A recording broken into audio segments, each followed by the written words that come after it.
Which legendary trio Pokemon is the best? Well, it's certainly not one of these guys. In the beginning, we were given the 3 legendary birds, Articuno, Zapdos, and Moltres. The following generation, the motif was repeated in the legendary beasts. Well, I guess Suicune is the water type now, but still their connections are quite evident. Oh, you 3? Yeah, probably not getting around to you this year, sorry about that. You know, base stat total can be a starting point for the discussion, except all 6 legendaries share the same base stat total of 580, with each one specializing in a different area. Articuno and Suicune are the most defensive of the bunch. Zapdos and Moltres focus on special attack, and Raikou and Entei have the highest speed and physical attack respectively. The range of these is also interesting. Each legendary bird gets a single stat as high as 125 and as low as 85 with balance overall. Each beast gets 2 max stats, but only as high as 115, while their minimum stat is lowered to 75. So again, which one of these 6 Pokemon is the best? That's such a complex question, but hey, I do play Pokemon Gold solo challenges that feature many of the counterparts spanning Gen 1 and Gen 2 up to Pokemon Gold, Silver, and Crystal. That is one way to answer which is the best. Who will rise to the occasion and who will fall short? Rather than make you sit through a 4-hour video with all 6 legendary Pokemon, the series is broken up into cross-generational matchups. I was shocked that Zapdos and Raikou didn't win the poll, but hey, I'm no kingmaker, so we're starting with Articuno and Suicune. The matchups will go in order of the legendary birds and their respective pairing, since we all know the last parts of the birds are numerical, si hablas español. Consider this part 1 of the series. Part 2 will include Zapdos and Raikou, and in the final video we have Moltres and Entei, and a big conclusion with all the results in mind, so hope you're looking forward to that. I do have some rules and they're in the description. Major ones are that I have to defeat Red, so we'll be traveling through Johto, the Elite Four, then Kanto. I play at 4 times speed and track the resets and real time, since resets give a sense of consistency, and real time is probably the most relatable stat if you guys wanted to try this on your own. I also consider the game time and the level we finish at when ranking these Pokemon. I also don't allow some moves like Hidden Power, since I use Perfect DV set to 15. Call me crazy, but it doesn't really make sense to give every Pokemon an ice type move if it's known for breathing fire. If you're somehow watching a solo challenge video for the first time and need to learn more, I have a video linked in the description. Here's a look at our checkpoints for the run. I checked the real time in 5 places between our Pokemon. There is some non-linearity throughout the games, but these checkpoints are the primary convergence points for Pokemon Gold.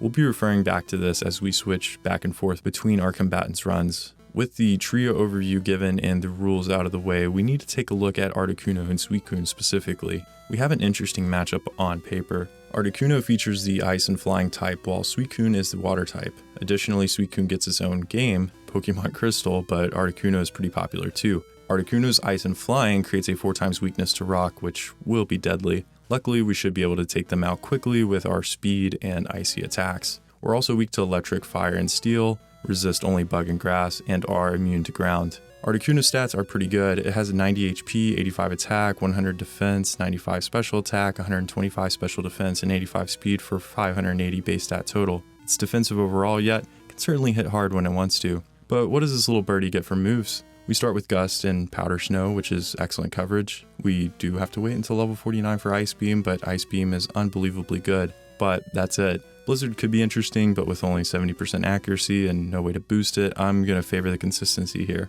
We get even more to choose from with TMs. Swift could be useful early on since we don't get Headbutt, and neither do Zapdos or Moltres. Icy Wind is good after Price while we wait for Ice Beam. Return is also good when necessary. Steel Wing doesn't give us too much with Articuno today, but Fly does. It is a little disappointing that Fly is Articuno's best flying type move, but with Stab, it is a little more powerful than Return, and it's super effective against grass and fighting types. Plus, we can stall if necessary, so Articuno is looking to put many trainers on ice. With Suicune, it's strictly water. We only have to worry about electric moves, and water resists fire, ice, steel, and, well, water. And in terms of base stats, it's got 100 HP, 75 attack, 115 defense, 90 special attack, 115 special defense, and 85 speed for the same 580 base stat total. It's bulky for sure, but that attack is a little lacking.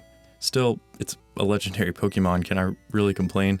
For level up moves, it's worth noting this is Pokemon Gold we're dealing with here. Suicune got the cover art treatment in Crystal and gets a slightly better level up learn set, but it's not too much to overcome. We start off with Bite and Leer. Okay, Leer is useless since we don't get a physical attacking move until Swift or Headbutt as TMs later. Bite is pretty good to start with since it can cause a flinch. We pick up a move every 10 levels starting with Water Gun at 11, which can help as we get Stab. At level 21, we get Roar. Roar can be very useful. Any Pokemon that we don't want to deal with at that point in the battle, we can force a switch on the trainer. Roar is also available as a TM, but you have to go out of your way to get it, and not many Pokemon get the move. Plus, I'm kind of sick of using Rest on every Pokemon. Gust at 31 is something.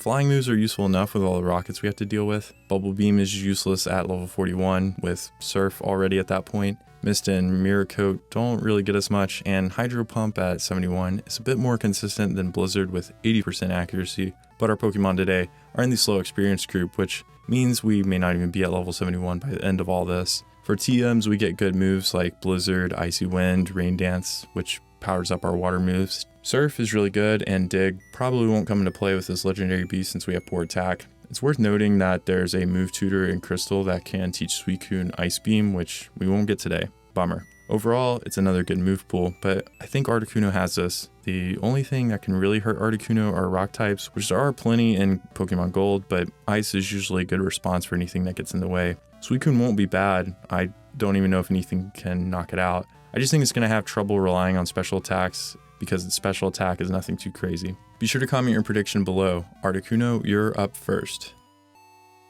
I do normally set the time to midnight in these runs and the day to Sunday to be able to pick up Return later at the Goldenrod department store. I still can't believe Gen 3 removed the day-night cycle. In fact, when I was like 6 playing Sapphire for the first time, I couldn't believe it then. But hey, that's why Gen 2 rocks. We can head over to Elms to pick up Articuno.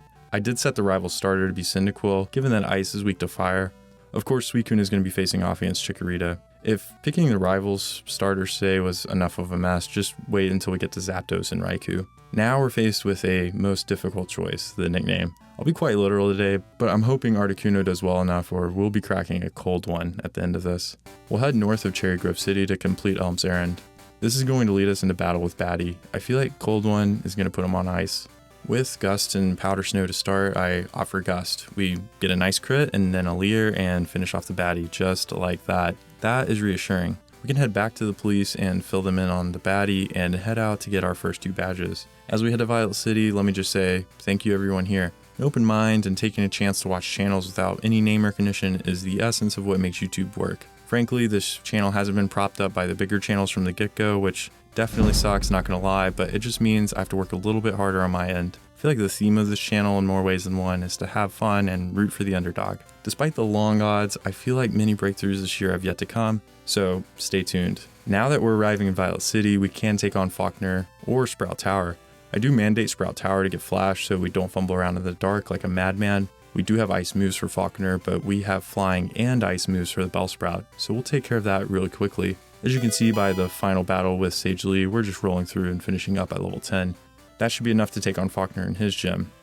There's not much prep to do because we're about to blow him away. Faulkner sends out Pidgey first. We use Powder Snow and Dust the Pidgey. Next is Pidgeotto. We don't quite knock it out, but Gus doesn't threaten us at all, and we finish it off next turn, get the first badge.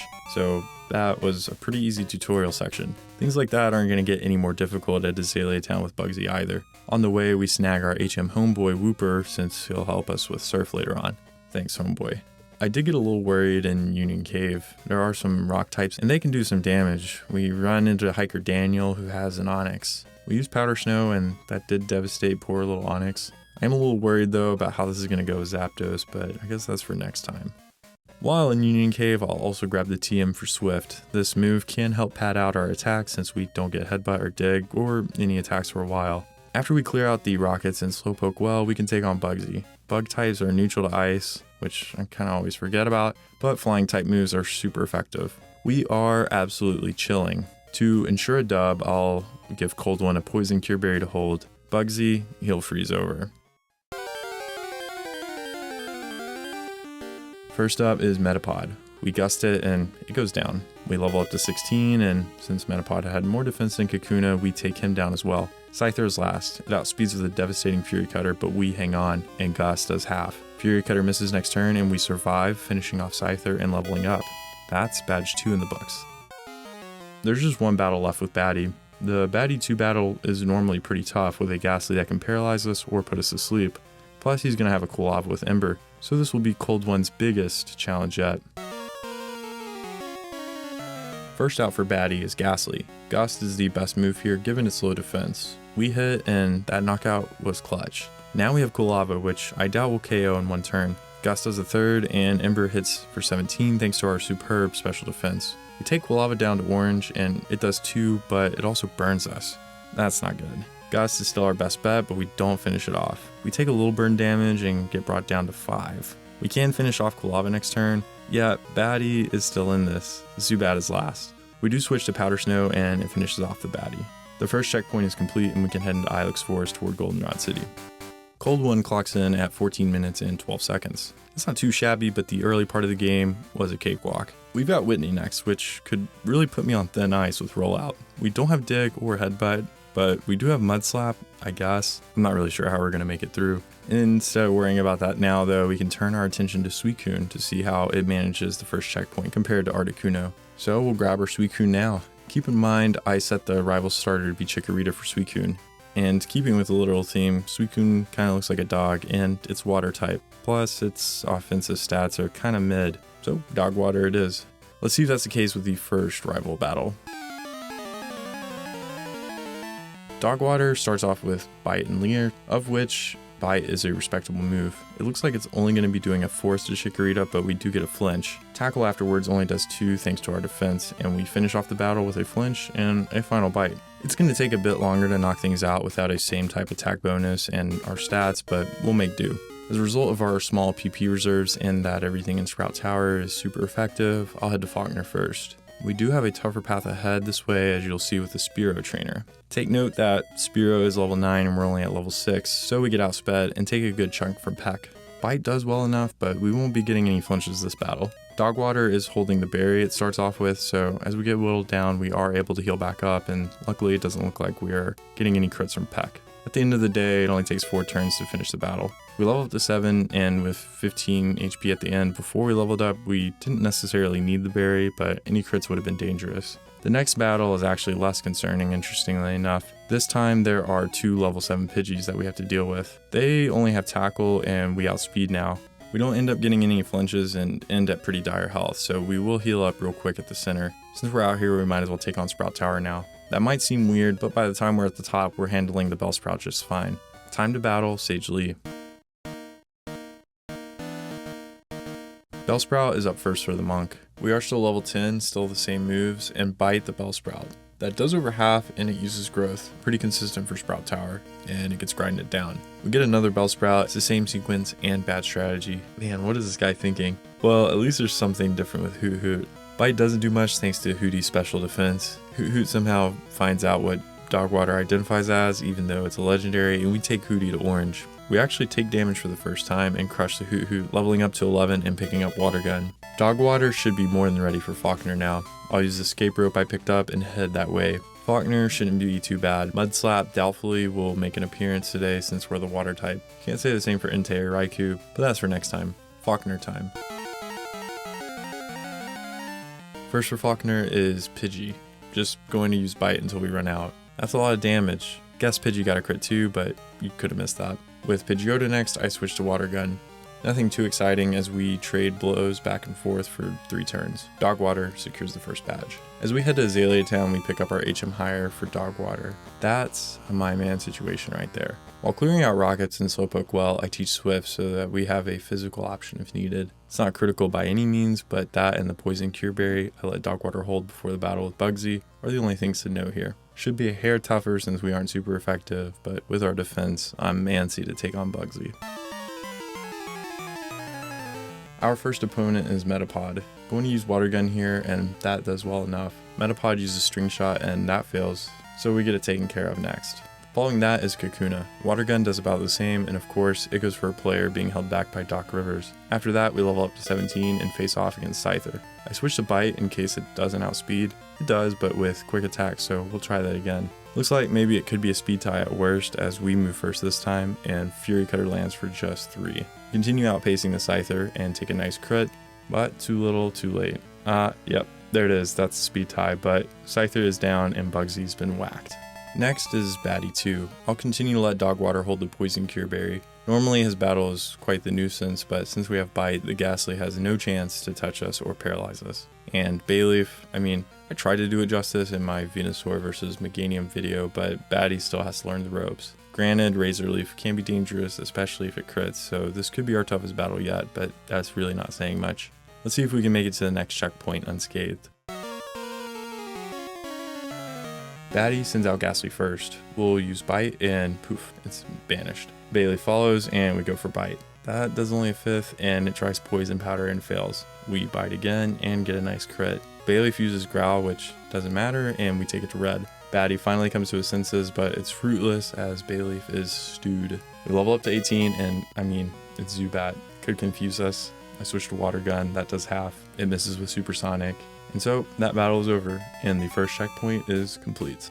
Let's see, a little bit slower at 17 minutes and 4 seconds. Suicune doesn't have 2 starting attack moves and 2 super effective moves at that. So predictably, Articuno does quite well here and it's almost 3 minutes ahead. Unfortunately for Cold One, we have Whitney and Miltank coming up. Rollout is going to be absolutely devastating, even with a couple of Med Slaps for good measure. Doubles up in power each turn it lands in a row. Not looking forward to that one, but the show must go on. Before we do that though, we catch our HM Hippie Oddish. This little weed is going to help us cut and flash our way through Johto and Kanto. Thanks Hippie. After arriving in Goldenrod City, I teach the penultimate move to Cold One. We have an empty move slot, so why not? We need to pick up the radio card for the Snorlax later, grab the bike from the bike shop, and head downstairs to the Goldenrod Underground to take on some mandatory trainers. There's at least one decent usage for Mudslap, and it's against troublesome Magnemite, which there are plenty of in the game. After this battle, we can grab the coin case since I will be heading north to train.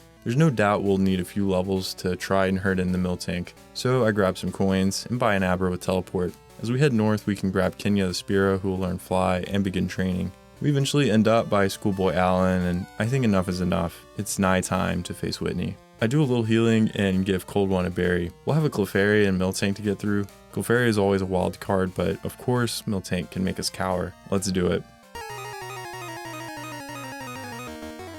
First up is Clefairy. I'm going to use Gust since Clefairy has weaker defense. That does over half. And it uses Metronome to self-destruct. Are you kidding me? Seriously? I should probably just reset here, but hey, you know, might as well give it a shot. Switching to Mudslap, we do outspeed and do nothing with a crit. Rollout lands and does a lot.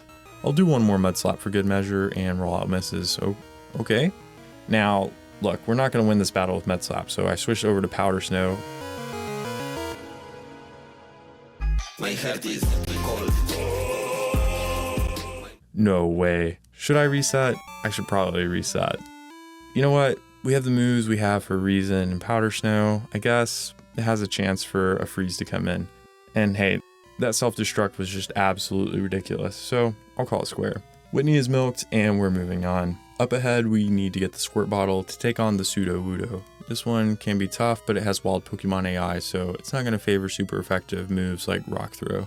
I'll get in a Mudslap for good measure, and it goes for Low Kick, which is great. I switch over to Powder Snow, and we get a spectacularly timed crit. Ice isn't super effective to Rock, so it probably would have lived otherwise. Now we're dealing with Ecruteak City. First though, we should leave immediately towards Olivine to grab the Mint Berry. This will wake us up if we're put to sleep, which Morty's Gengar loves to do. Next we can take care of some Kimono ladies. The battle of Jolteon is not the easiest, but we survive, level up, and pick up agility. This move won't be that useful at all since we're already fast, but I guess we could get paralyzed somehow. While the Kimono ladies give us XP, we do need Surf from this old guy. I take on Morty's gym next. The gym is notorious for its endless curse users, but Cold One is doing alright. Not having Bite or Dig kinda stinks, but we shouldn't be too concerned. As long as we get a knockout during a turn, Curse won't come into effect to hurt us. After the battle with Medium Martha, I'll equip the Mint Berry. Morty's biggest threat is Gengar because combined with Curse, it can put us to sleep and hurt real bad with Dream Eater. With the Mint Berry, we can face our fears against Morty. We've got Ghastly up first, and it's time to say goodbye with a single Gust. Haunter is next. We stick with Gust, but there's not enough Gusto, and Haunter puts us to sleep. We wake up, but the Mint Berry is gone. so that's definitely not ideal, but at least we're not cursed. We level up to 28 and Gengar is next. Gust doesn't even do half and we're put to sleep immediately. We don't wake up, but with our good special defense, we're not out of this just yet. Take another Dream Eater, then another, still asleep and getting into dangerous territory. We take another and that takes us to red and we never wake up, earning Cold One's first reset. That was pretty disappointing, but call it even with what we saw at Whitney's. Let's end this nightmare. First up is Ghastly. We use Gust and it goes down. Next is Haunter. We still don't knock it out now and it goes for Curse. You know what? Maybe Curse is better than Hypnosis. Level up and face Gengar. We outspeed and do almost half, but Curse is taking a quarter from us anyway. It tries Hypnosis and it misses, letting us keep the berry. Another Gust takes Gengar to red, but we're at half health. Then we're put to sleep, but of course the berry wakes us up so we can finish off Gengar at half health. Finally is Haunter and Gust doesn't knock it out. It goes for Spite, but Nightshade wouldn't knock us out, just barely anyway. Getting the 4th badge. Pretty tough at the end of the day, but a win is a win. Still though, there's one battle left. I mandate the battle against Batty in Burn Tower, even though it's technically optional. Since Batty is at his peak here, I figure it's good to go through with it. He gets worse than laughable in the Goldenrod Underground battle and then Victory Road. Poor Batty. In Burn Tower, he now has a Haunter with Curse and a Magnemite, which aren't guaranteed KOs based on what we just witnessed. Get past him and we can clock in this checkpoint. So, Batty sends out Haunter. We use Gust, which doesn't knock it out, and we're cursed. That's great, but at least we're moving forward, for now. Magnemite follows, and Mud Slap is useful here, since nothing we have is effective against it, and it goes down, thankfully. After that is Quilava, so we will switch back to Gust. We need it to do half. It's in the orange, and after Curse, we get hit with Ember, which, honestly, that's fine. It's finished, and we level up with one foe left to Zubat. This could be a tough one if I pick the wrong move, but thankfully I pick Powder Snow, and Batty is iced. Cold One finishes his checkpoint right under 31 minutes. Not too bad. We avoided disaster with Whitney, but lost some time with all the training and a reset at Morty. Can Suicune close the gap? First things first, we catch our HM hacker Paris in Ilex Forest. Then we can prepare for the showdown with Whitney. It's not going to be nearly as scary as it was with Articuno, since at level 21 we pick up Roar. We decided to teach it over Leer. Roar is going to be useful in clearing out any baddies we don't want to deal with, especially when they're setting up. Miltank likes to set up with rollout, so Roar is going to trivialize that battle a bit. Watch this. Whitney sends out Clefairy first. We will go ahead and have her bring Miltank out with Roar. We do have to wait until the end of each turn, but Clefairy tries to use Attract, and since we're genderless, it fails. Roar brings out the Miltank and we can get to work. We switch over to Bite and outspeed, interestingly enough, doing a little but get a clutch flinch. We bite again and get another flinch. Okay, we bite again and get a third flinch in a row.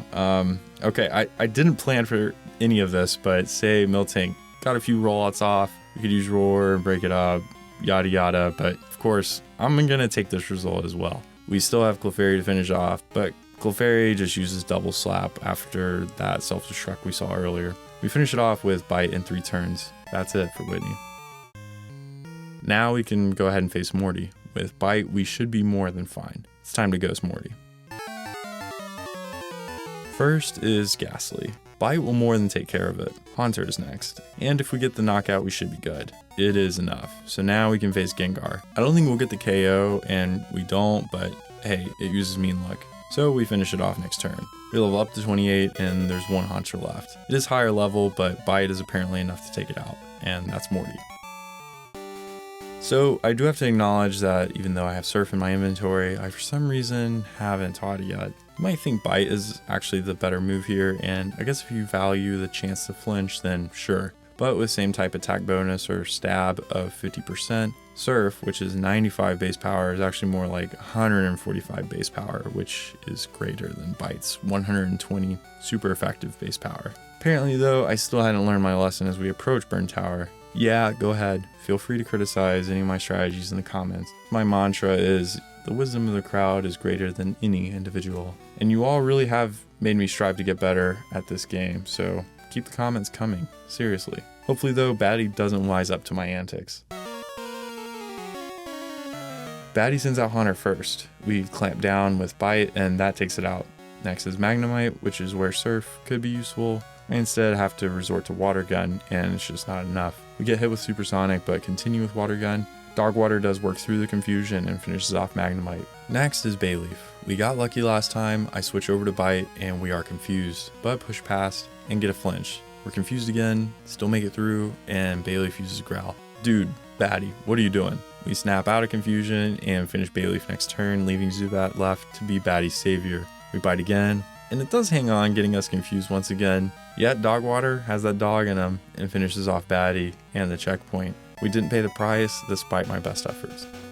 Checking out the results of the checkpoint, Dog Water is now 30 seconds ahead of Cold One. That means it closed the 3-minute gap from before and then some. That is about what I expected since Cold One had a pretty easy tutorial section with the first checkpoint. The next checkpoint is collecting the 3 badges until we get to the 7th badge. I do think each of our combatants will go in a slightly different order with these gems, so that can be a sticking point for these two at the next checkpoint. Nevertheless, even though we're looking at Cold One again, we still have to travel to Olivine City, grab Strength, pick up Super Repels for the sea, and head up to the lighthouse to get Jasmine's medicine. On the way down, we can grab a rare candy too. We'll then slowly make our way across the sea and avoid these spinners like the plague. Once we make landfall in Cianwood or Cyanwood City, could go either way since cyan is the color and C is the sea. Well, anyways, we grab the Shuckle from this guy who can learn Strength to help us move the boulders, and then grab the secret potion from this totally normal looking dude. Then we can head on to Chuck's gym. I think that Cold One is going to shine here. First is a dual trainer matchup with Hitmonlee and Hitmonchan. We can take out the Hitmonlee very fast with Gust. After that is Hitmonchan, and we use, Gust. But it doesn't finish it since it is pretty defensive. This Hitmonchan must not have Fire Punch because it uses a Comet Punch. I don't know, maybe I'm wrong, but most of Chuck's gym is just going to be like this. So jumping ahead, I will heal right before the battle, but that Min Berry is long gone. I have to settle with just a regular berry. Chuck has a Primeape and Poliwrath. Poliwrath can put us to sleep and mess us up with Dynamic Punch, but it's literally RNG with how this battle is going to go. First for Chucky is Primeape. We use Gust and, whoa, that's a crit. Finally, there's Poliwrath. We use Gust and it doesn't do what we need it to. I was hoping for half, then we get put to sleep. Yeah, that sucks. We then get smoked with a Dynamic Punch, so we'll be confused even if we manage to wake up. However, we wake up and hit ourselves. Yikes. Dynamic Punch doesn't land a second time though. Then we snap out of confusion and land another Gust. It's pretty close, but not enough. But Poliwrath uses Mind Reader, which won't help since we knock it out next turn. We level up to 32, and Chuck is defeated. Now, things start to open up. Outside of the gym, we can pick up the move Fly. In the intro, I mentioned this is Articuno's best flying move. Gust is consistent with damage, but it's not that strong, it's not wing attack. It is useful sometimes also to avoid damage and get the one-hit knockout instead of splitting it up over 2 turns and, taking a hit or getting status, you know what I mean? Rather than try and take on Jasmine, we can head out to Ecruteak City and move toward Mahogany Town. There, we can head north to the Lake of Rage where we need to fight the Gyarados. Here is where I teach Fly over Agility, so for now we can hang on to Gust for just general attacking and Fly as we need it. The Gyarados can be pretty tough. It has Thrash and Dragon Rage, which are pretty strong at this point in the game, but with the Wild AI, we can get pretty lucky. I decide to use Fly as Leer misses, and after doing a bit of damage, we take Dragon Rage, which thankfully we only had to take 1 since we picked Fly. We use Fly again and get hit with a Leer and dust off the Gyarados with Gust. Now we can talk to Lance and start the first leg of the Rocket Hideout. We are doing just fine blowing through all the low-level mons, so that can lead us right into Price. Price is the Ice-type gym leader, but he's pretty bad. He's not as bad as Gen 1 Bruno, but Gen 1 has so much jank, I'd argue Price is worse. I did accidentally set Price's age to be older in this version of the game with Articuno, so that's my mistake. On that note, we can go to the nursing home with Price. Price sends out Seal. Seal could survive a Gust, and since ice attacks are neutral, I opt for Fly. That's enough to take it out, and it goes down. Next up is Dugong. We continue flying, and it does a little over half. Aurora Beam lands, but it doesn't lower our attack. I switch to Gust looking for a dub, but instead Dewey goes to sleep. That's just fantastic. I continue with Gust, which does a third. Then I switch back to Fly, hoping it was a range. It wasn't, and Dewey wakes up hitting us with another Aurora Beam. Still though, no attack drop. We didn't get another rest at least, and that leaves us with Pile of Swine. It does have low special defense, so I'll switch to Powder Snow since it's neutral here. And that does a quarter. It uses Mist. Okay, we continue with Powder Snow, and that does pretty well, but Pile of Swine uses Blizzard, and it actually lands. Okay, well, no freeze, we're okay. We use Powder Snow and get the... Oh, that's not what I thought was going to happen. Fury attack does about the same, but even worse, Pile of Swine is healed up now thanks to Price's potion. We get to start all the way back to the beginning, except that we crit on the second Powder Snow and Blizzard misses. Price might look a little different now, but it's the same old Price. It's worth noting that after this battle, Price gives us Icy Wind. This move is going to be useful while we wait for Ice Beam later on. With him out of the way, we can head back to Olivine Lighthouse and hand over the medicine to Jasmine. She's the final battle before this last checkpoint. She's the Steel-type gym leader, so it's not going to be easy. Even though we are weak to Steel, Steelix is the only member of her team with a Steel-type attack, but it's Iron Tail, which has 100 base power normally. I'll teach Icy Wind now so that we can have a decent neutral attack for Steelix, since Steel Ground is neutral to Ice. Jasmine also has 2 Magnemite that can paralyze us, so I'll need to let Cold One hold one of those Paralysis Cure Berries. If Mudslap can run through them, then we have a pretty good chance. We're ready to take her team to absolute 0. First up, Magnemite. I fire off a Mudslap. Yeah, that's not enough. It goes for Thunder Wave and misses. Okay, excellent. For some reason I switched to Gust, and yeah, what am I doing? Thankfully, Supersonic misses, but I'm not doing myself any favors. We finish off Maggie 1, and Jasmine sends out Maggie 2 next. I will come to my senses this time at least, and Mudslap leaves Mag in the red. It tries Thunder Wave, but misses, so last up is Steelix. What a beast. We use Icy Wind, and that takes it to orange. Oh yeah. Iron Tail lands though, and holy smokes, that's pretty intimidating to see. Either way, we do finish off this Steel Snake, and Jasmine is toast. That's 7 badges for Cold One, and it clocks in at 48 minutes and 15 seconds. Not bad, despite all the errors in my ways. Didn't face any major hurdles, other than the ones I created for it on my own, and I don't think Suicune will either. I could see its weak attack stat causing a slowdown here though. One place we won't really slow down at is Chuck. At level 31, Dogwater picks up Gust, which is really weird but kinda useful. It will let us hit Poliwrath pretty hard, as well as many of the rockets in this section. Suicune's attack stat is bad, but it's not that bad. In addition, since we didn't use the Mint Berry at Morty, we can let Dogwater hold the Mint Berry in case Poliwrath decides to be obnoxious with Hypnosis. I hope Chuck is ready for his beatdown. First is Primeape. I decided to use Roar first since Poliwrath has Lock On. We get hit with Leer, but that's okay. We switch over to Gust, and that did nothing. Then Dynamic Punch lands, which we take well. I stick with Gust, and Poliwrath is under half health. Then we're hit with Hypnosis, but the Barrier cures us. We snap out of confusion, and Gust takes Poliwrath to red. But then we're hit with Hypnosis again. That's just unfair. Dynamic Punch does have 50 accuracy, I think. Except in this battle, I guess. What in the world? Well, that's a reset right there. I'm pretty embarrassed, but you know, like I said earlier, this battle is just straight RNG. In the redo, we roar Primeape again. We switch over to Gust, and Dynamic Punch misses. We hit again with Gust, and Hypnosis does land, but with the berry, we're okay for now. We land another Gust, and Poliwrath tries Hypnosis and misses. That's Poliwrath out of the way. Next is Primeape, and we stick with Gust, but it doesn't knock it out even with the crit. We take a Fury Swipes and knock out the Primeape next turn, leveling up to 32. You know, I'm starting to think Gust might be a trap move. Surf probably definitely does more damage to Poliwrath. Is it enough to turn a 4-hit into a 3-hit knockout? Not sure, but it's something I need to keep in mind.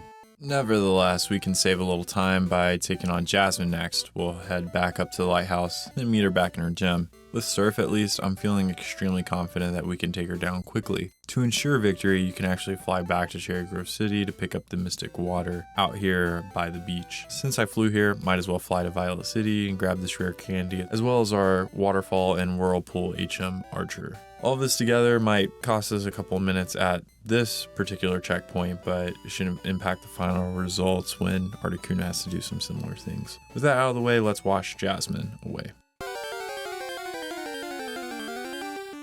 First up, Magnemite. We pick Surf, and it's enough for one turn. Next is another Magnemite. Surf confirms it's all but enough. Can Steelix withstand Surf's power? Not a chance. We level up to 33, and that's Jasmine. After the Rocket segment, we arrive at the Schoolboy's gym. He is in his true form here and all is well. I don't like making the same mistake twice. Recess is over, pal. Price sends out Seal. I use Bite, which doesn't do half. Speaking of making mistakes twice, I decide to switch to Surf since it actually does more damage than Bite at this point. Following that is Dugong.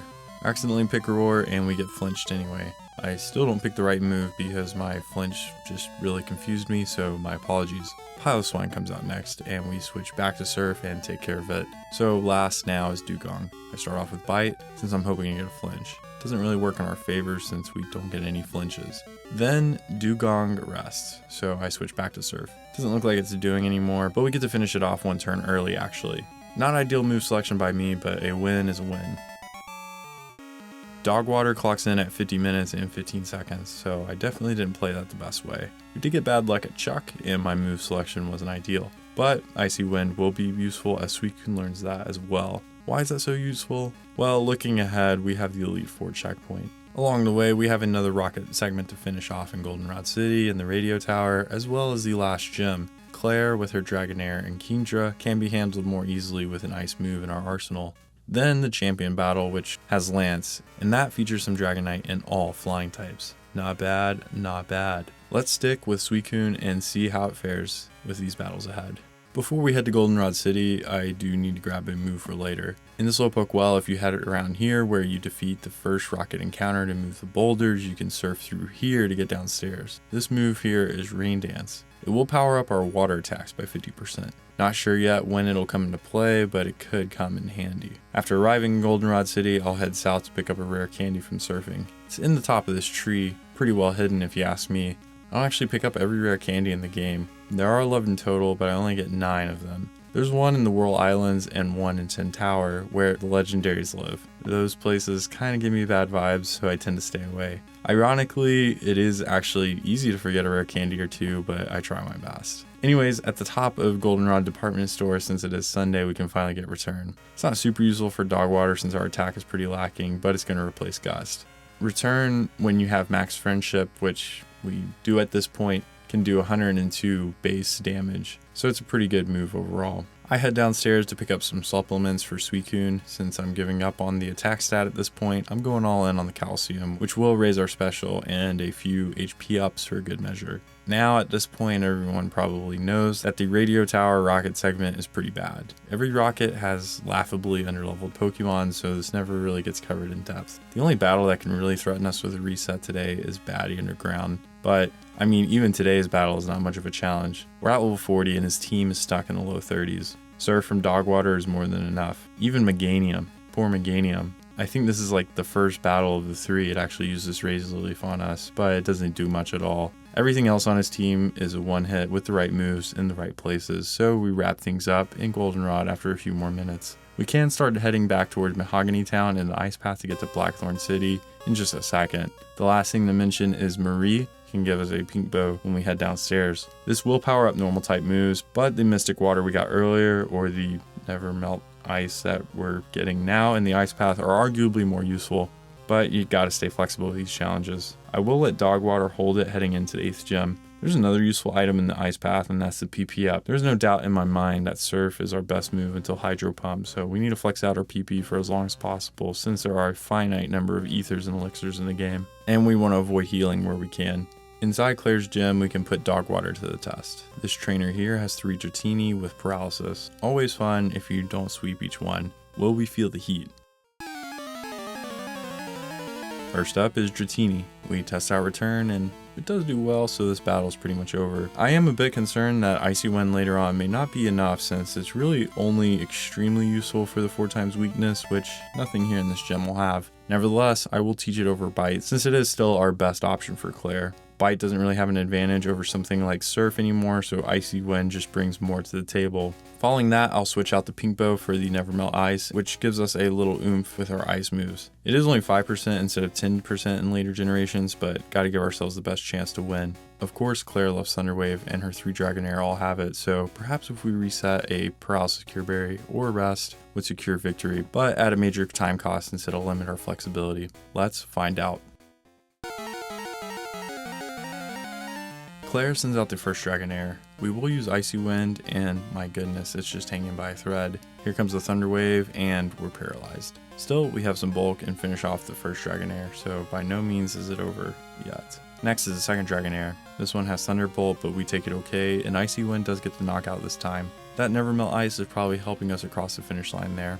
We continue with another Icy Wind, but Dragon Breath hits first. Better than Thunderbolt for sure, and Icy Wind takes care of it. Why couldn't we just get that on all three of them? Last is Kingdra, and we still have ample opportunity to win. It uses Hyper Beam, which doesn't really do much at all, and Icy Wind does about a discount third. Since we have nothing to lose, I switch to Return, hoping it's enough, and that does way more. Fair enough, it's twice the power. Unfortunately, Claire uses a Hyper Potion, and when we go to move, we're paralyzed. Well, that was bound to happen. We get hit with Hyper Beam next, and we do get off a Return. Kingdra recharges, and we're stuck again. Kingdra goes for Smokescreen, oddly enough, and we take it back to red. It uses Hyper Beam and misses, and we can move. Yeah, so we've got the 8 badge. It's nearly time for the Elite Four. Head back to Elm's Lab to grab a Master Ball since we will need it to catch a Pokemon later when we're in Kanto afterwards. What dangers lie ahead? We've got Will, the Psychic type Elite Four member, Koga, the Bug and Poison type member, Bruno, the Fighting and Onyx type member, Karen, the Annoying type member, and Lance, the Flying and Dragon type champion. I think the two main challenges that arise here are with Karen, of course, but also surprisingly Will. His Pokemon have that special bulk, and 2 of them resist Suicune's best attacks, so he might draw things out. Karen, of course, can paralyze us, confuse us, we'll curse at her, or hit us with Sand Attack if the Pokemon is not gifted in offense, which Dog Water seems to fit the bill. Otherwise, I see light at the end of the tunnel with our other matchups. It's worth noting, I don't save between Elite Four members just so that we can get a consistent strategy through the gauntlet in case you want to try these challenges for yourself. That makes things that much harder. Before that though, we still have a final baddie battle, at least for this challenge. He actually does make an optional appearance in Kanto, but I prefer the good old-fashioned warm-up round as his ending. How about we teach him a lesson? First for baddie is Sneasel. This thing is pretty weak, so it gets swept away in the surf. Next is Magneton. It's more of the same thankfully, as it can be very annoying. Meganium is next. Will it finally attack us? Well, Icy Wind does pretty well, but it hangs on, and it goes for a Poison Powder, and it misses, adding insult to injury. Doing Meganium dirt, my friend. We level up to 49, and next is Golbat. I stick with Icy Wind, which does well, but doesn't knock it out. Should have used Surf, but Wing Attack is okay with me. We finish it off, and Haunter is next. We don't have Bite, but Surf will do the trick, and it goes down, leaving baddie with one last member in Kadabra, which, as Surf finishes, the Gentleman's Sweep.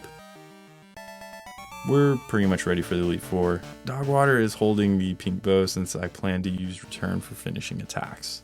Will is our first matchup. He is one of the tougher ones today, but as I say, if there's a Will, there's a way. First is Xatu. Since it does have poor defenses, I use Return. That does well enough, but it hangs on and hits us with Psychic.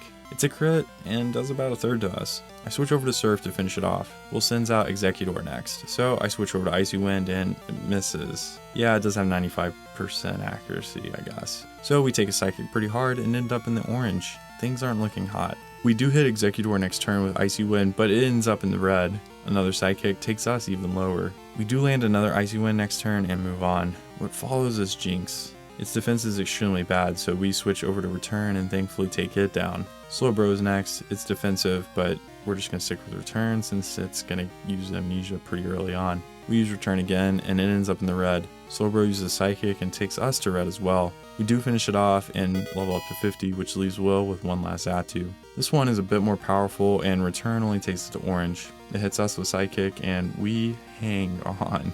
I switch over to Surf to finish it, but Will heals up. Surf lands though, and we get the knockout. I really need to only use Return sparingly. Anyways, we get the victory, and Koga is up next. After we heal up, we can head straight into battle. Koga is about to be fumigated. Gyarados is first. I'll use Surf since that's our best move. We get the knockout. Excellent. Next is Venomoth. I stick with Surf again, but this time it hangs on. Goes for Toxic, but thankfully that misses. I can switch to Return since the knockout is pretty much guaranteed. Next is Fortress. Need to stick with Surf here, but it's the same story and it stays up.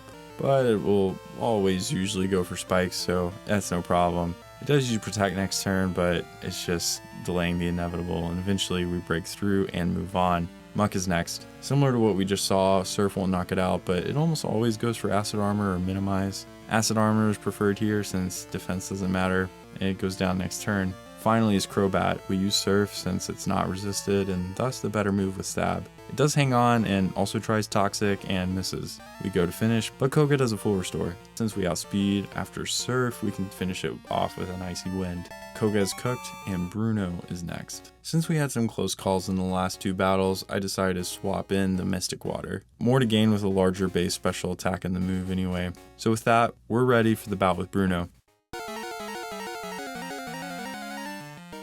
Bruno sends out Hitmontop first. We use Surf and it protects itself. We are kind of running low, but we hit it next turn and it hangs on. Then it digs, so we switch to Return. Of course we miss and dig doesn't do much as we finish off Bruno's first Pokemon. We level up to 51 and get the opportunity to learn Mist. Mist isn't all that useful as it just prevents stat changes only to Dog Water, so I'm not going to learn it. Next is Hitmonchan. Similarly, we use Surf and that doesn't take care of it, and it uses Thunder Punch, which doesn't do much at all, so we switch to Return and Hitmonchan is down for the count. Next is Hitmonlee. I use Return this time since it isn't defensive, and we are just barely out of range. Hitmonlee double kicks for good damage.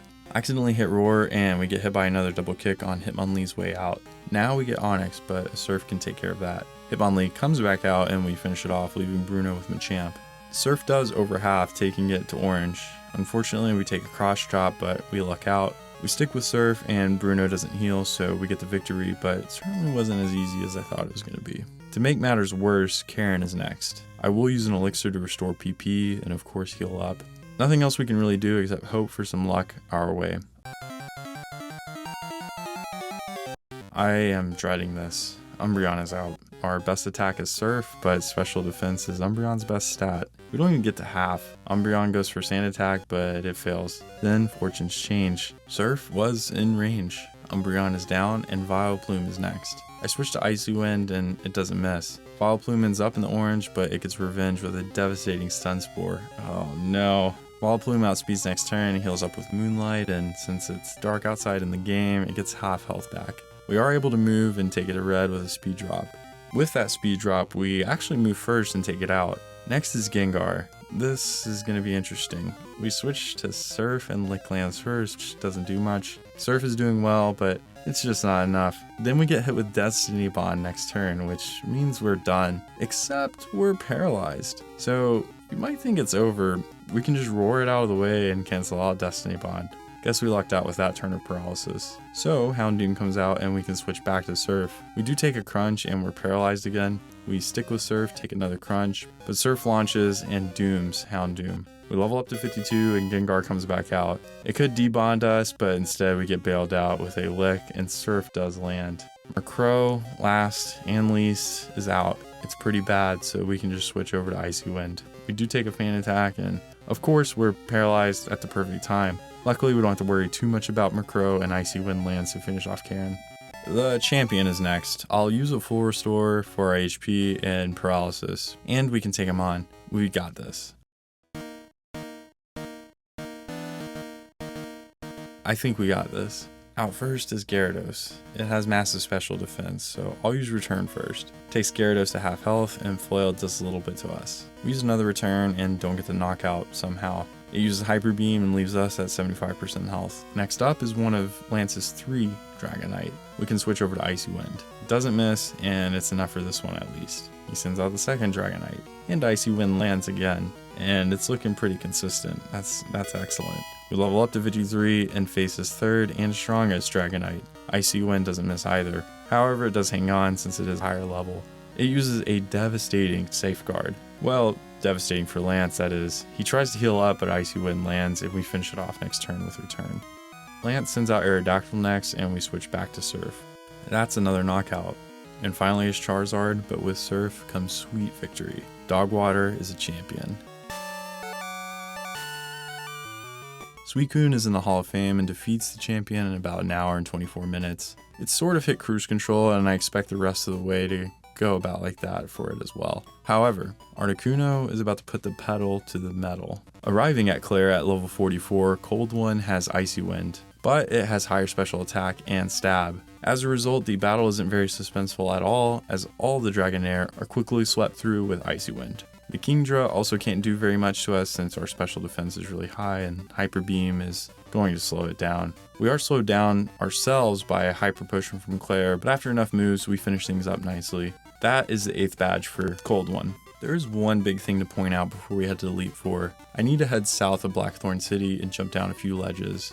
Here, there's a Paralysis Cure Berry since I used one earlier. I'm gonna need one of these. Usually they're nice for the champion since he can paralyze us, but that's if he gets a chance to move, and seeing what we just saw with Dog Water, I'm thinking that we'll be fine there. Nope.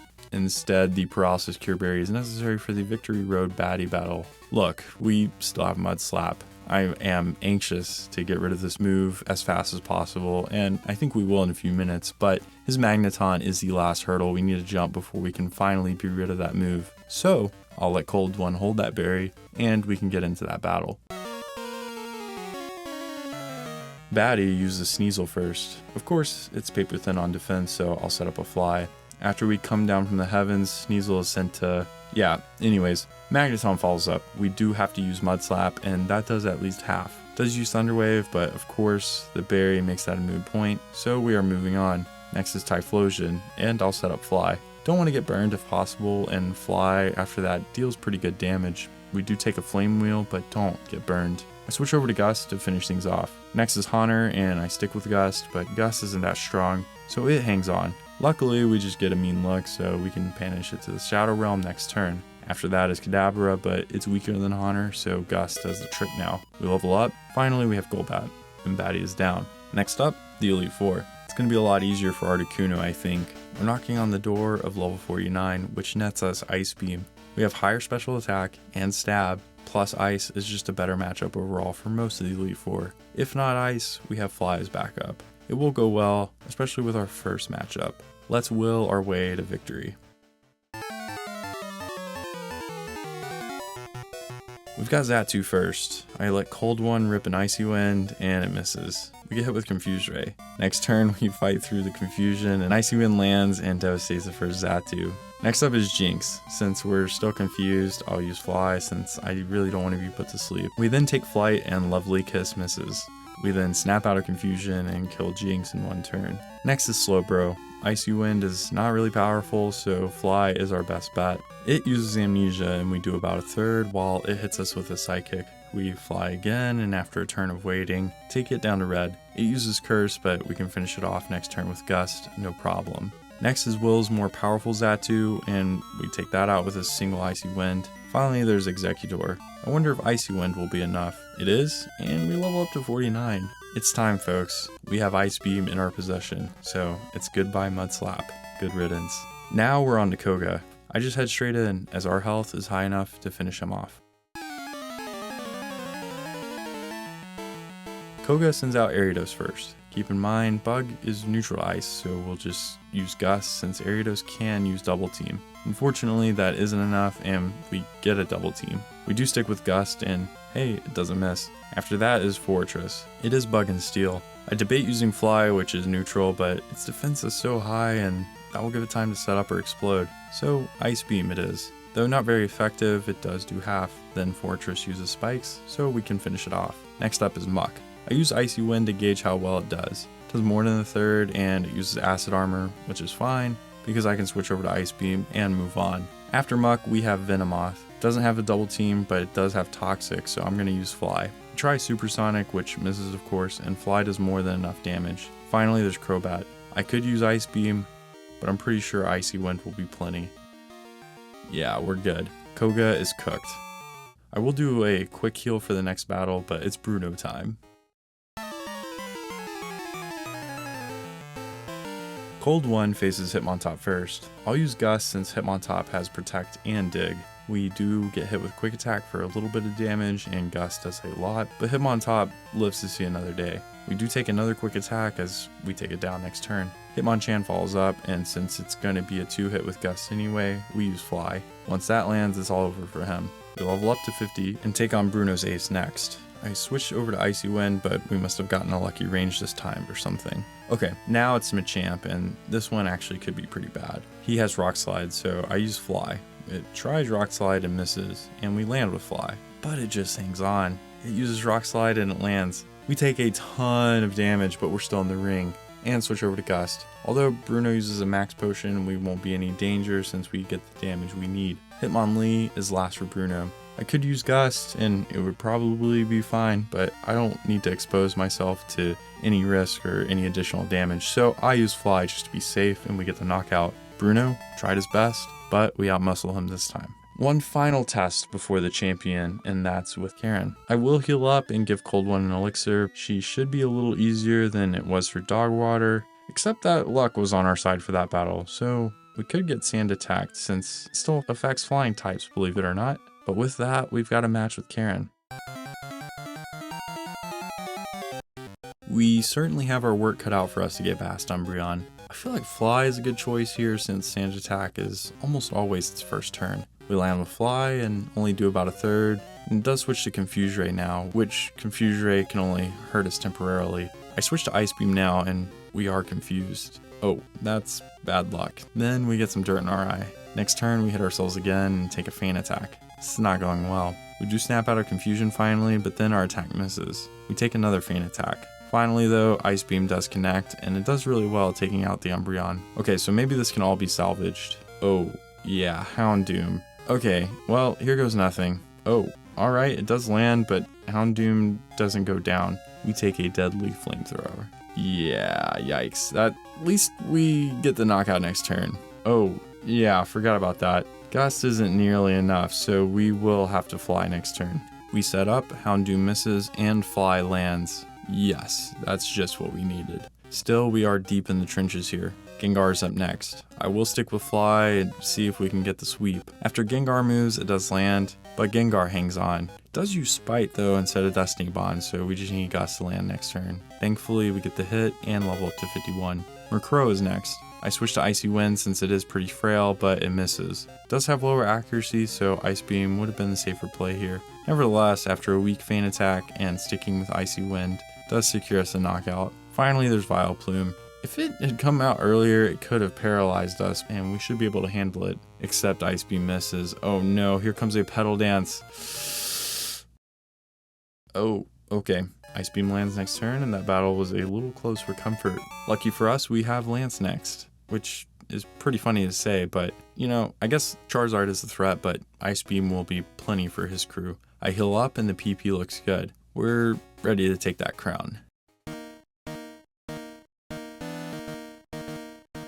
Gyarados is first. I will use Fly since I do want it to set up a Rain Dance for the Charizard. Thankfully it does, and Fly does over half. Since it only did half, we have to Fly again, and we avoid Hyper Beam, saving our HP since I didn't teach Rest. We take it out, and next up is Charizard. Since Rain Dance is still active, we won't have to worry that much about Flamethrower. It's about as strong as Ember now. So I switch over to Ice Beam since it is neutral and we do good damage. Still, we have to take a weakened Flamethrower and we still have 2/3 of our health. The rain does stop, but Thunder does not become 100% accurate, and since Dragonite has it, we time it perfectly. Speaking of which, doesn't really matter though since Ice Beam is absolutely soul-sucking to Dragonite. Lance sends out another right after, and then we take it out and level up to 52. There's Aerodactyl next, and we do outspeed and Ice Beam sends it back to the Jurassic period. Finally, Lance sends out his level 50 Dragonite, but it's for no reason. As we sweep through to the Hall of Fame, Lance is done and Cold One convincingly finishes strong.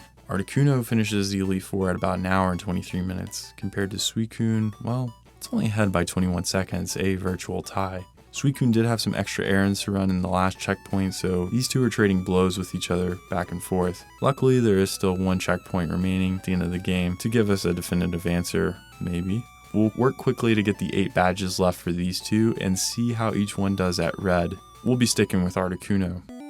Since the Kanto region features way too underleveled trainers except for blue and red at the end, I'll just feature the highlights so you can get a sense of just how dire things are for the Kanto economy. Maybe things are hard over there and they're just unable to train or something. I'm not really sure, but first we defeat Lieutenant Surge and Vermilion. Next, we head to Mount Moon from the Lavender Town side. On the way, we do face a trainer named Hiker Gem. Pretty amusing. Mount Moon is a fast way to start the power plant quest. This is probably the most annoying part of Kanto, as from the power plant we can head toward Cerulean City Gym, where the power plant machine part is. Normally you're supposed to battle this guy after you talk to him when you head toward Nugget Bridge, but you can just walk by him. At the end of Nugget Bridge near Bill's house is Misty, so you can fight her after, awkwardly stumbling into her date. It's a nice one, man. After heading back and taking her on, you can drop off the machine part at the power plant. That lets us go to Lavender Town to get the reward for helping bring back online the power plant. Why do we need the Kanto radio card? Well, to wake this big guy up, of course. Remember the Master Ball we picked up earlier? We really want to get the item from Snorlax, and that's leftovers. Each turn, if you're holding it, it replenishes 1/16 of your health. It's one of the best held items of all time, so don't mind me. After the Snorlax is moved out of the way, you can also finally make it to the rest of the Kanto through Diglett Cave. Once you make it to the other side, we can head into Vermilion City. I think it's Vermilion City, I can't remember, to take on Brock, who you might think is really difficult since he's rock type, but we make it through without any damage, if that doesn't sell you just on how pointless most of Kanto is. After that, you can head south through Pallet Town and down to Cinnabar Island, where you find Blue to send him to his gym. Plus, Cinnabar Island is just pasted over with rock tiles since they probably ran out of memory in designing it. It is nice that they left a rare candy here. Blaine has moved to the Seafoam Cave. I would say island is a strong word. He can be defeated pretty easily as well. After Blaine, we can take on Janine, Koga's daughter, who logically has to have lower level Pokemon than the Elite Four member, so her battle is also a cakewalk. Then you can backtrack to Sabrina and Saffron City, and she's not bad at all. And finally, in the Kanto filler portion is Erica in Celadon City. She's the grass type gym leader, so you know how this one went. With all of that out of the way, we can focus on what matters here. We head to Viridian City to take on Blue. Now that the easy part of Kanto is over, I will teach Return over Gust. Gust has done well enough as it has a lot of PP and there were a lot of low level trainers to take care of, and we need to minimize the healing. His team is actually toe-to-toe with our level at the moment, and his team is balanced with different types. His battles are usually pretty challenging. Other than that, we can take on Blue.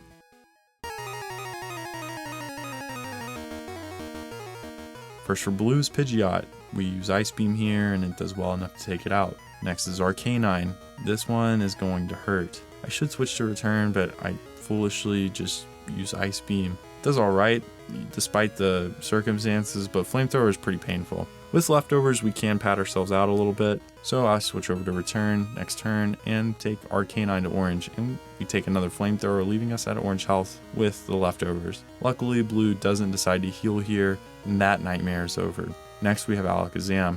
I'm not really sure that Return or Ice Beam is the right move to knock it out, so I just use Fly just to get another turn of healing from leftovers in case we don't. When we land with Fly, it does good damage, but Alakazam hangs on. It uses Reflect, which I'm okay with. We switch to Return to finish it off.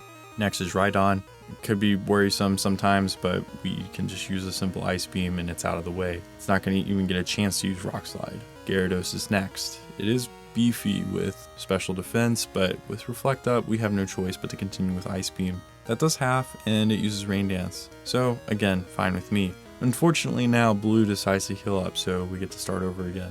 Another half is taken from Gyarados. We are able to move unrestricted again next turn since we outspeed, and Gyarados isn't healed up again, so it's finished off. And the Reflect wears off as well. Not that it really matters since we just have Exec left. We use Ice Beam and finish off the last gym in Pokemon Gold. A good test heading into the final battle with Red.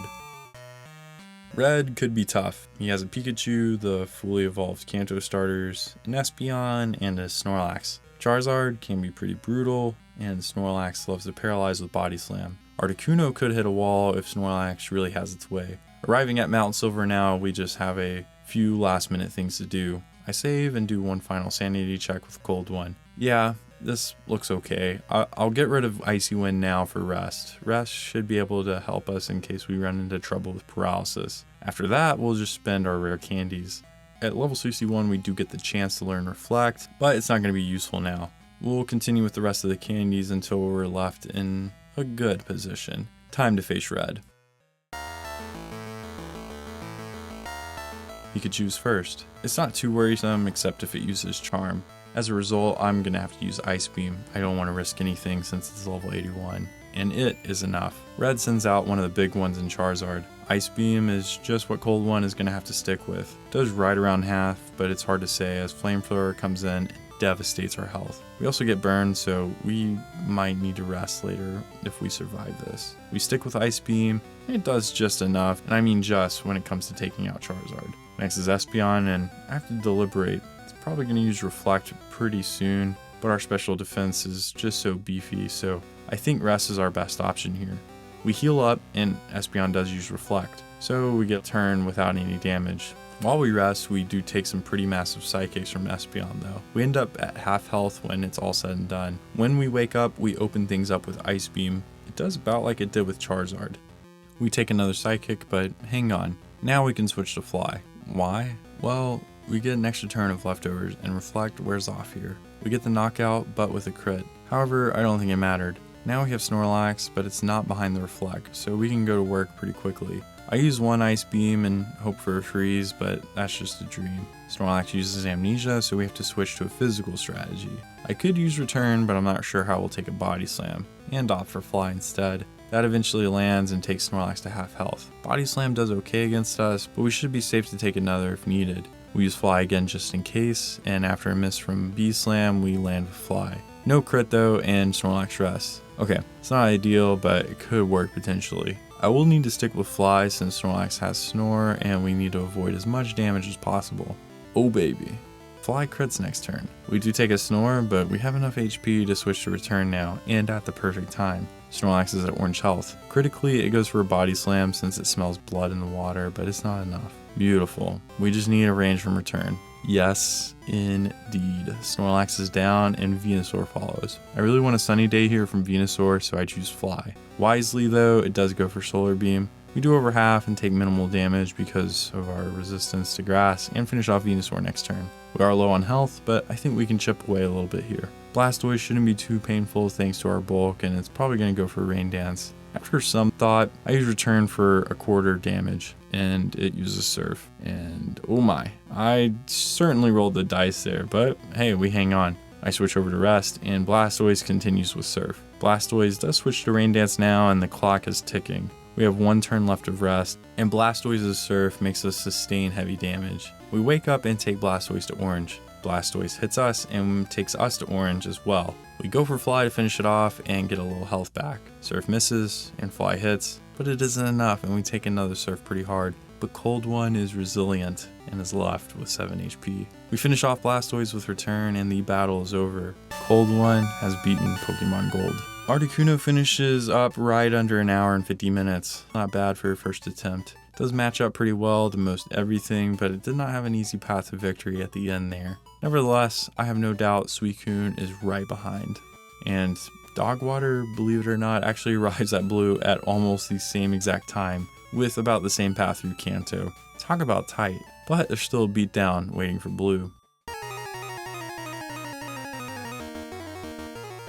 Pidgeot is up first. We still have Icy Wind, but Surf is the better move since it is neutral and able to reach full power. Pidgeot uses Wing Attack, and honestly, that's pretty pathetic. When I was watching the footage, I didn't even know if it attacked or not. We move on, and next is Exeggutor. Icy Wind is best here, and it chills Exeggutor to orange health. It does use Sunny Day, which is frustrating, but we take it out next turn. Except we miss. And Solar Beam hits. Oh no. That was bad, but we win the round next move. Alakazam is up, and since Surf is neutered, we will have to hit with Return, and it hangs on. That's bad. More obnoxious is that it uses Reflect, so Icy Wind is about to be our best option here. We can still take it out with a Return, and next is Gyarados. The Sunlight does disappear now, but I think I missed that, and I hit it with Icy Wind. But both options are bad. Obviously that does little, and so does Twister. Holy smokes, why does it have that move? I switch to Return, and that also does nothing, and we take a fat Hyper Beam to the face. We stick with Return, and Gyarados is at half health. I think we'll be fine this battle, it's just going to take a while, especially if Blue is going to heal like that. Now that Reflect is finally gone, we are doing a third, which is the best we can do at the moment. We hit with another Return, Gyarados is in the red. It hits us with a parting shot, taking us to orange health, and we take it out and level up. We get the opportunity to learn Mirror Coat, which at this point, I mean, what's the point? I feel like there are more consistent strategies we can use than taking special attack damage and reflecting it back, especially against someone like Red. Anyways, eventually I figure we won't have to learn it. We have Rhydon out next, and I mean, at least this knockout is guaranteed. We just have to wait a second.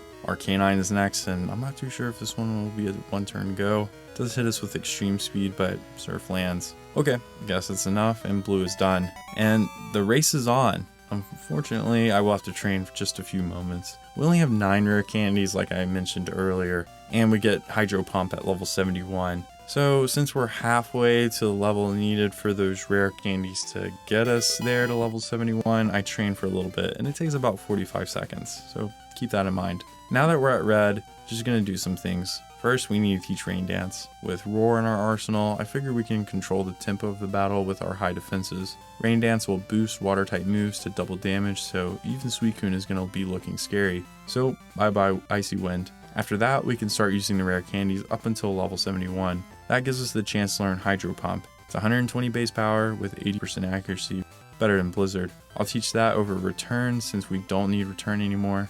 And that's it. Dog Water is about to dismantle Red.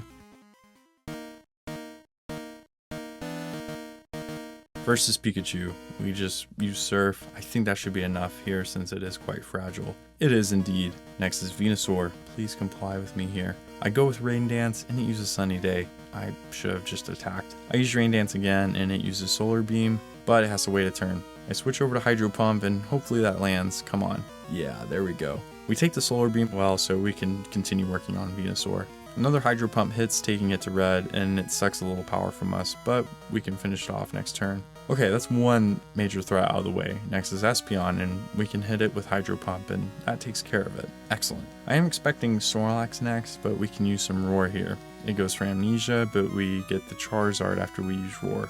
Okay, might as well set up. We use Rain Dance, which makes Flamethrower do absolutely nothing. Then we switch over to Surf and just devastate it with one turn. It's doing absurd damage, like I think 580 base damage with Stab and Rain Dance and super effectiveness and all that. Next is Snorlax, and we hit it with a cheeky Hydro Pump, taking it to half. It uses Amnesia. Now I figure it'll rest, and I switched it to Roar so that it can't set up the next time it's out. Now we have Blastoise. I hit it with Surf and do tremendous damage thanks to a crit. Hits us for only a little damage and the rain stops. We set up a Rain Dance and can take a Surf okay since Snorlax ahead of us is going to be asleep. We hit Blastoise with Surf and take Blastoise to red while it does hardly anything to us. We finish it off with some turns of Rain Dance remaining.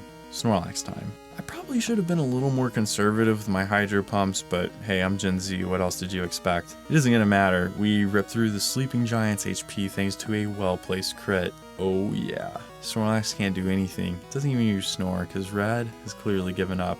We finish the game with one last Surf. That is it. And Suicune just clocks in right after the 1 hour and 50 minute mark. It was only 39 seconds behind Articuno, and honestly, I could go either way between these two. I made plenty of mistakes with both of these guys, but I'd say Suicune could definitely make up for lost time. For final stats, we have Articuno finishing with 1 hour and 49 minutes and 57 seconds real time, 7 hours and 10 minutes game time, 1 reset, and level 69. Suicune finishes with 1 hour and 50 minute, 36 second real time, 7 hours and 12 minute game time, 1 reset, and at level 71. For pros and cons, Articuno is good with its ice moves. It does sort of have a tougher time knocking out most everything quickly, but it does well enough. That rock weakness though is hard to overcome, and we totally lucked out at Whitney. Suicune is a tank, and the water type is just so good because of Surf and versatility. If Suicune had a higher attack stat, this would no doubt be Suicune winning today. However, since I only do a single playthrough to get a sense of which one is better, I'll be interested to see what a redo looks like in the far future probably. We still have a lot of matchups to get through. For the tier list, man, just look at these cast of characters. I can't really put too much separation between our combatants today, so I'm just going to drop them by each other in the middle of A tier. They're good, just not great.